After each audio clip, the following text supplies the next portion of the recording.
Hi, I'm Heather. I'm back with another really quick video. This one has to be super quick because it's hot as balls in this room. It's a tiny window. It can't really open very far. This Fanta is doing nothing for me. Also, somebody's like doing work on their house. Like another person is blaring really bad music at their barbecue. Today's video is inspired by my parents coming to visit me last week. So I'm American, I live in the UK, I live in Wales. My parents are also American, obviously.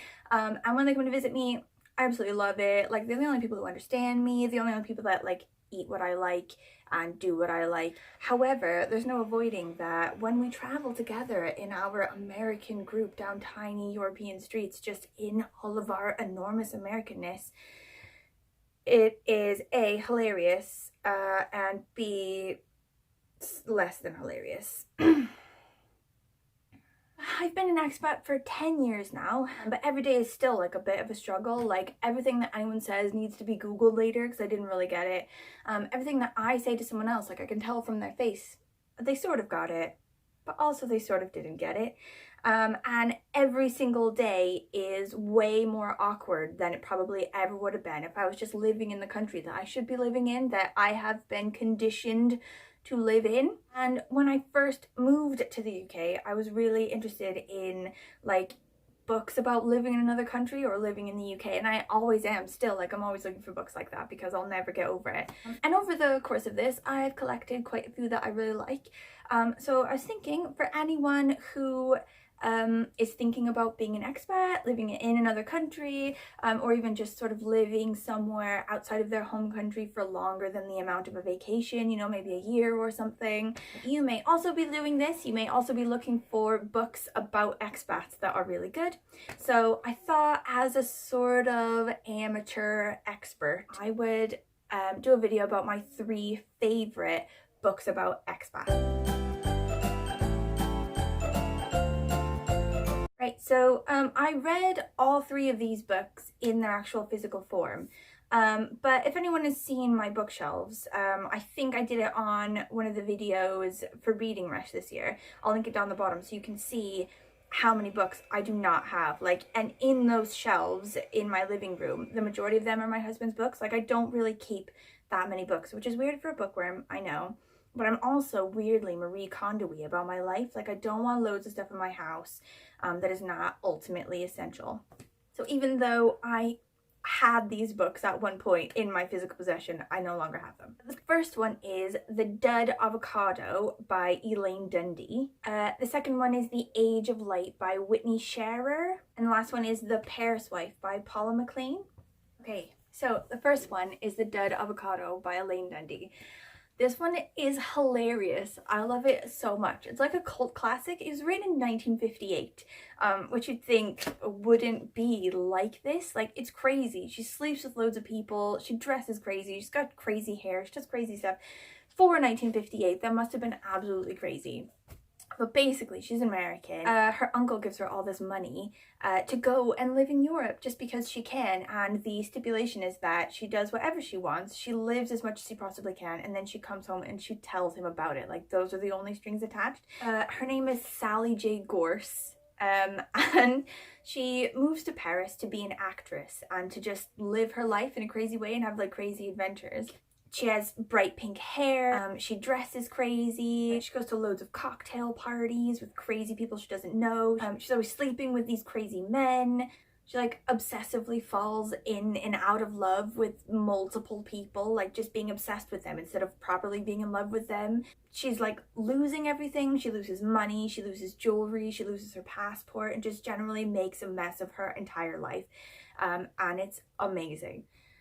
Like, when she loses her passport, she goes through this like really intense process of red tape for the 1950s in Europe, and she sort of realizes then how, like, as she's like bagging on America, she's bagging on living in America, she's like, oh, it's so boring, who would want to live there, blah blah blah. In this process of sort of losing her passport and going about sort of meeting all these different people, she finds out that the answer to that question is pretty much all of post-war Paris. Like, she sort of looks around her and she goes, oh wow, like all of these people would love to go to America because war is hell and America's been lucky for a really long time. She's really young and she's really hell-bent on having adventures, and she's just in love with the ideas of things, not with those things themselves, you know, like she's in love with like the idea of sleeping with loads of men, but sort of you find actually she maybe wasn't into it that much, as just in love with the idea of it. Same with, you know, the idea of being an actress, the idea of dressing up crazy and going to all these crazy parties with these strangers. And sort of in the end is one of, like, I'm not going to say what the end is, but in the end is sort of one of the parts that I love most about it, that she sort of realizes a lot of what she's been pursuing in that time wasn't really what she actually wanted, and she sort of finds what she wants in the end, which is completely different from what she thought she wanted. But what I really liked about it, other than the ending, which is really good, is how it's written, which is always, like, if you've watched videos of mine before, you know that's my number one thing. Like, the book itself could be terrible, as long as the writing is really good, I'm in. But the writing is amazing. Like, the dialogue specifically, like exchanges between her and other people are hilarious and amazingly well written. Like, the character is really witty and has amazingly interesting like insights into life and just says crazy stuff. Like, she'll come up with like an amazing insight into how she sees the world, and then that quote follows you around all day. Like, oh god, that's like hilarious and also amazingly true, and I love it. Sometimes when I'm reading a book, I'll like write down quotes from the book that I really liked, and I had an absolute load of ones from this book, just things that she said. I have this like game or whatever that I play when I'm bored. I don't know if anyone else does this as well, or if I'm just a freak.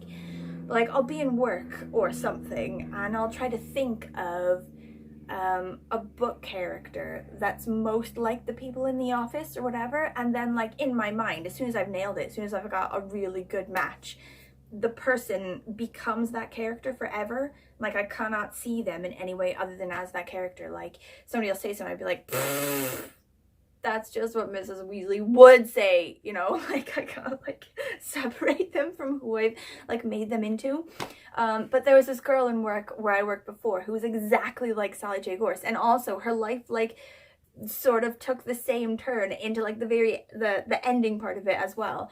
And just basically every time I've ever talked to her after that, I'm like, oh, that's just what Sally J. Gorse would say. The next one is The Age of Light by Whitney Scherer.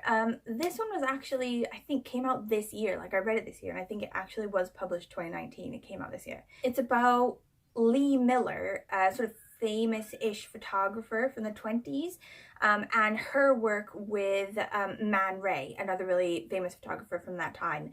They're Americans living in Paris when they were doing sort of all of their most famous work. The book is sort of from the point of view of Lee Miller. She's telling the story, and she sort of moves to Paris in 29. She's a model at the time, but she wants to become a photographer. She sort of is a bit of an amateur photographer for a while, and then she stalks, first of all, and then meets Man Ray, and sort of convinces him to let her become his apprentice. And then over time, obviously, they then become lovers, as you do with an apprentice. Like, doesn't every apprentice relationship end that way? Or is that just because I don't actually live my life? I just live my whole life through novels, so I have like a skewed view of what things actually happen. But so, like, in the nighttime, they together, like, go to all these crazy parties, these, like, 1930s, like, Paris parties with all these famous artists and, like, cocktails and fashion, amazing time. And then in the day, they just spend all their time, like having sex and being in love and creating art and, like, coming up with new techniques for photography as well. Like, they came up with this sort of, like backwards thing. Like, what am I thinking of? Like, where the light places are the dark places and the dark places are the light places. God, like, what is this called? Like, X-ray. Anyway, whatever. It's fine. They come up with this new thing. Yeah, it's not all like roses. It doesn't go on for very long, all this amazing like loveliness. Man Ray has a really hard time sharing the limelight. First of all, like, he's a brilliant guy, but his like jealousy just overtakes him. He ends up stealing some of Lee Miller's stuff and puts it into a competition for himself because he just can't cope with her success as well.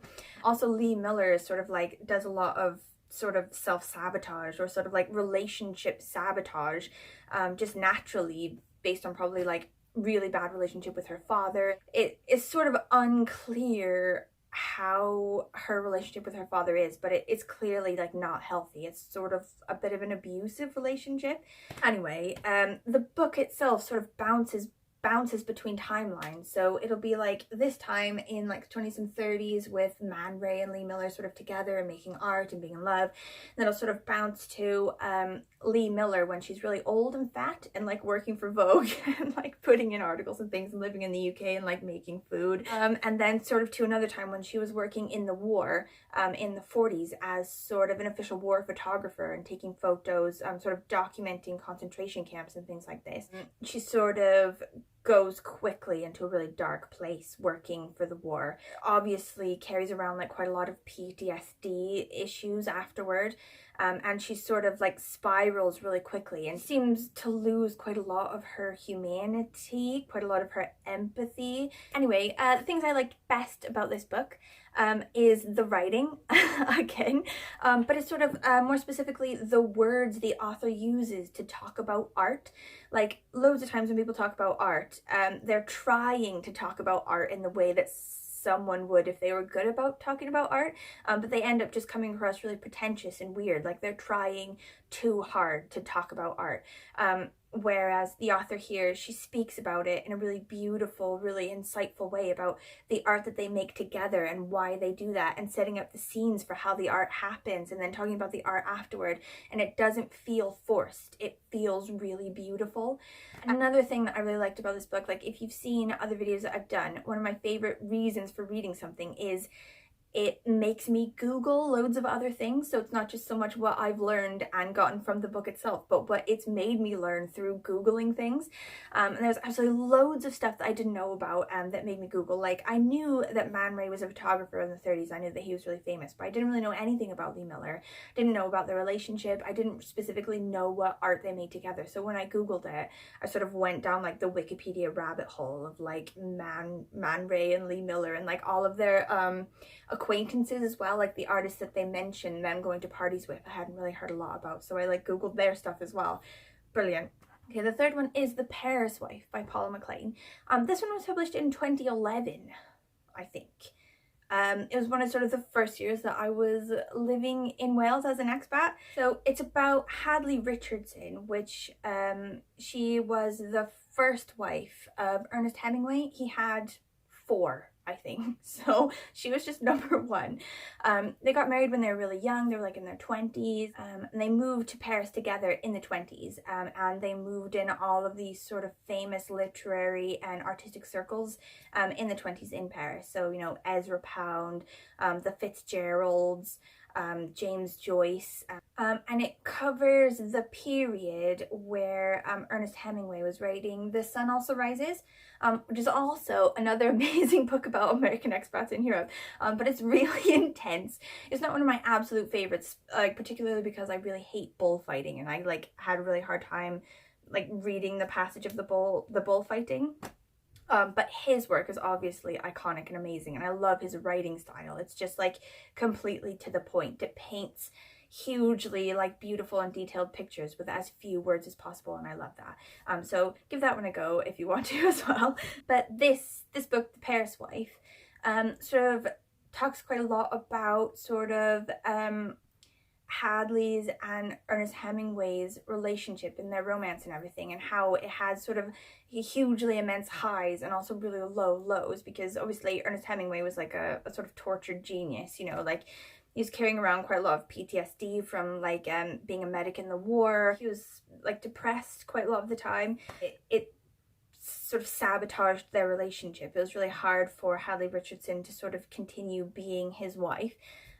They had a kid together, but sort of shortly after that he started sleeping with her best friend, and there's like a part in it where she climbs into bed with them and she's got to pretend like she's sleeping so that they can have sex next to her, and like really after that there's no going back. There's no like, oh, would you like some eggs, lovely? No, like there's no bouncing back from a situation like that. It's just over.